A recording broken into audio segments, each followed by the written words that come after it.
economic policy နဲ့လည်းမကိုက်ညီပါဘူးနောက်ပြီးတော့ American ရဲ့ constitution နဲ့လည်းမကိုက်ညီဘူးဒီအခွန်ကိစ္စက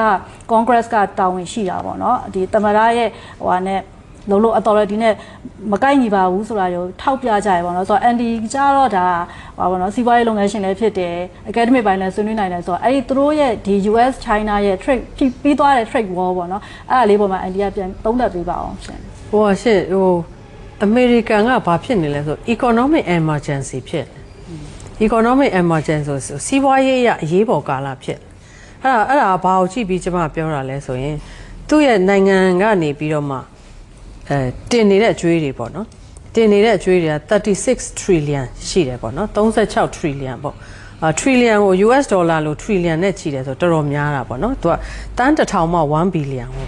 တန်း1000မှ1 billion ပြီးအဲ့ billion ပေါင်း1000မှ1 trillion ထပ်ဖြစ်တာဟုတ်ဆိုတဲ့ခါကျတော့ trillion ပေါင်း36 trillion အကျွေးရှိနေတယ်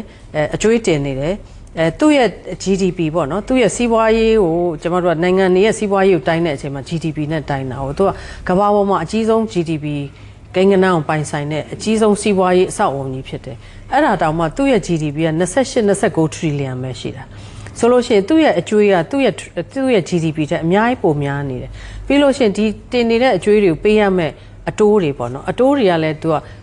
အရင်တော့ပေါ့နော်အရင်တော့34 trillion တော့ဆိုရင်10လ17လတိုင်းမှာ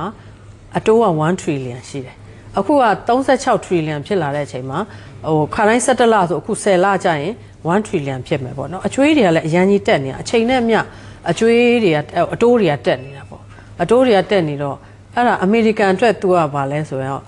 economic emergency ပေါ့ဒါစီးပွားရေးအရေးအရေးပေါ်အခြေအနေဖြစ်နေပြီဖြစ်နေတော့ तू ကငွေရလမ်းကိုကြီးလိုက်တဲ့ခါကျတော့तू ကကျမတို့မြန်မာနိုင်ငံနဲ့ရှင်ကျမတို့နဲ့တော်တော်တူတယ် double deficit ပေါ့နော်အဲ့ဒါဘာလဲဆိုရင်तू ကပြဿနာ၃ခုရှိတယ်ကျမမြန်မာနိုင်ငံစီးပွားရေးနဲ့နည်းနည်းရှင်ပြောပြနေတာပေါ့နော်ဆိုလို့ရှိရင်မြန်မာနိုင်ငံကလည်းပြဿနာ၃မျိုးရှိတယ်အဲ့ပြဿနာ၃မျိုးစီရှိကြတဲ့ထဲမှာ2မျိုးကအတူတူပဲကျမတို့ကအဲ့ဒါဘာလဲဆိုနံပါတ်1 budget deficitဆိုလို့ရှိရင်နိုင်ငံတော်ကရတဲ့ငွေနဲ့နိုင်ငံတော်ကသုံးနေတဲ့ငွေနဲ့ဟာသုံးတဲ့ငွေကပုံများနေပြီးတော့မှရတဲ့ငွေကနည်းနေတယ်နည်းနေတဲ့အခါကျတော့ဒီ budget လိုငွေဖြည့်ဆည်းဖို့လို့အတွက်ပြဿနာတစ်ခုပေါ့နော်အဲ့ဒါတစ်ခုဒါနှစ်နိုင်ငံလုံးဖြစ်နေတာပြီးလို့ရှိရင် trade deficit ဆိုလို့ရှိရင်ကျမတို့ export လုပ်တယ်ပေါ့နော်ပို့ကုန်ထက်ပို့ကုန်ပေါ့နော်ဒေါ်လာရှာပေးနေတဲ့လူထက် import လုပ်တဲ့လူသွင်းကုန်လုပ်ပြီးတော့မှဒေါ်လာသုံးနေတဲ့လူကပိုများနေတာပေါ့ဆိုလို့ရှိရင် American ကလည်း double deficit ပဲသူ့ economy ကကျမတို့လည်းအဲ့ဒါဖြစ်နေနောက်ကျမတို့နှစ်နိုင်ငံလုံးမှာပြဿနာ၃ခုရှိတဲ့အထက်မှာ2ခုအတူတူပဲတစ်ခုကဘာလဲဆိုရင် American ကတော့ခုနပြောလို့အကျွေးတွေအများများတယ်ပြီးရင်သူပေးရမယ့်အတိုးတွေကပေါ့နော်ဒီ6လ10လဆိုတာနဲ့1 trillion ဖြစ်နေပြီပေးရန်တွေကအတိုးတွေကတက်နေတာပေါ့နော်ဆိုလို့ရှိရင်ကျမတို့ကြတော့ဘာလဲဆိုရင်ကျမတို့အကျွေးရှိတော့ရှိတယ်ပြည်တွင်းပြည်ပကျွေးမြီတွေရှိတယ်သို့တော်လည်းကျမတို့အကျွေးကကျမတို့နိုင်ငံရဲ့ GDP နဲ့ရှင်ရာခိုင်နှုန်းနည်းသေးပြီးတော့မှအကျွေးခံနိုင်ရည်ကကျမတို့ကရှိတယ်ကျမတို့ကအဲ့ပြဿနာမရှိဘူးအကျွေးကတော့ရှိတယ်သို့တော်လည်းပြဿနာဖြစ်လောက်တဲ့အဆင့်မဟုတ်ဘူးအကျွေးကိုခံနိုင်ရည်ရှိတယ်ကျမတို့ရဲ့ဒုက္ခကဘာလဲဆို external shocks တွေပေါ့ external shocks တွေဆိုတာအပြင်ကနေပြီးတော့မှကျမတို့ကိုဟိုပေါ့ချမှတ်ထားတဲ့ sanction တွေပေါ့ပိတ်ဆို့မှုတွေပေါ့အဲပိတ်ဆို့မှုတွေဥပမာထားပါတော့ financial sanction economic sanction ပေါ့တော့ဟိုအရင်ဗိုလ်ချုပ်မူကြီးတန်းရွှေလက်ထက်တုန်းက economic sanction လောက်တာအဲ့ဒါဘာလဲဆိုရင်မြန်မာပြည်မှာရင်းနှီးမမြုပ်နှံရဘူး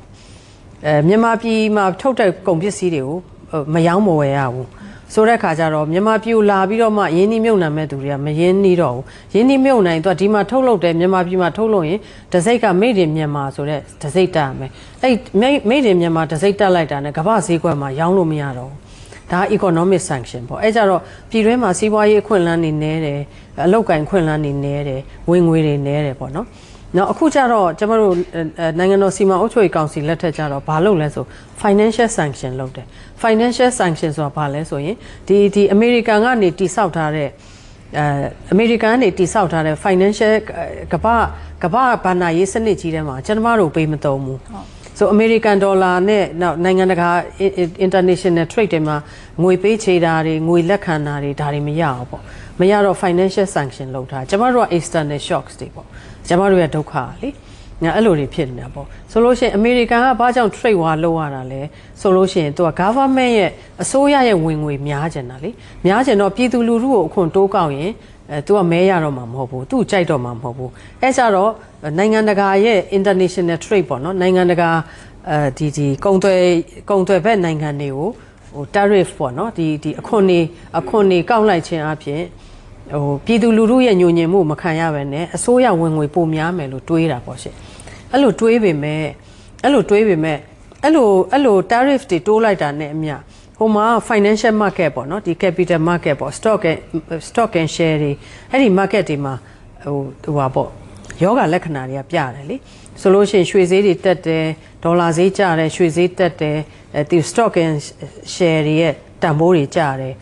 ဒါတွေဖြစ်ပြီးတော့မှ public listed company တွေပေါ့သူတို့တွေရဲ့ပိုင်ဆိုင်မှုတွေနည်းပြီးတော့မှအရှုံးတွေပေါ်တာပေါ့နော်ဆိုလို့ရှိရင်ဒါတွေကိုလည်းဒီ share တွေဘယ်သူကဝယ်ထားလဲဆိုအမေရိကန်ပြည်သူလူထုသို့မဟုတ်အမေရိကန်ပြင်ပမှာနေတဲ့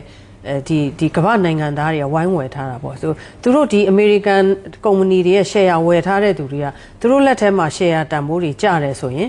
ကျတယ်ဆိုလို့ရှိရင်ဒါမကောင်းတဲ့လက္ခဏာတွေပေါ့နော်အဲ့လိုတွေဖြစ်တာပေါ့ရှင်အဲ့ဒါတွေဖြစ်ပြီးတော့မှဟိုတော်တော်လေးဟိုပါပေါ့ဒီရက်တရာအတွင်းပေါ့နော်ရက်တရာအတွင်းအဲ့ဒါတွေဖြစ်ပြီးတော့မှအခုတော့ရှော့သွားတာပေါ့နော်ရှော့သွားပြီးတော့မှနောက်ဆုံးကျတော့20နဲ့30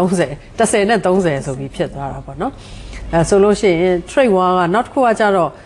နောက်တစ်ခုကဘာလဲဆို de-dollarization ပြဿနာရှိတာပေါ့အရန်အရေးကြီးတဲ့အမေရိကန်အတွက်အရန်အရေးကြီးတာဒီဒေါ်လာဆိုတာကဒီဒုတိယကမ္ဘာစစ်ကာလပေါ့နော်1944 1945လောက်မှာဒီ Bretton Woods Accord ဆိုတာလုပ်ခဲ့တယ်အဲ့ဒါဘာလဲဆိုရင်အမေရိကန်အစိုးရကနေပြီးတော့ဒီ US ဒေါ်လာကိုထုတ်ဝေမယ်သူတို့ထုတ်ဝေတဲ့ US ဒေါ်လာဒီ$35တိုင်းမှာရွှေတအောင်စရရမယ်